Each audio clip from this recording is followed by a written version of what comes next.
আসসালামু আলাইকুম। আমরা আবার নতুন ভিডিও নিয়ে আসছি আপনাদের মাঝে। যে ফিক্কা মারতে পারবে, বোতল উল্টা পাবে বা করতে হবে, তাকে পুরস্কার দেওয়া হবে। তোমরা কি রেডি আছো? ঠিক আছে, শুরু শুরু করো। পারছো? হ্যাঁ, একটা ঢুকাও হইতেছে। তুমি করো। তুমি পারো নাই। হ্যাঁ, এবার মারো, তুমি মারো। তুমি পারো নাই।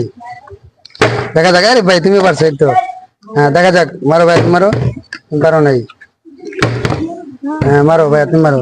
যে পাবে সে পুরস্কার পাবে। দেখা যাক। তুমি পারো নাই ভাই। এই তো, তুমি পারো নাই। এই তো পারছে রে। এই তুমি পারো নাই ভাই। এই তো পারো নাই। এই পারছে। আমি পারছে একটা। এই পেয়ে গেছে, ভাগ্যবান ব্যক্তি পুরস্কার পাইবে। এই ভাই, তুমি পেয়ে গেছো ভাইয়া। সবাইকে অনেক ধন্যবাদ।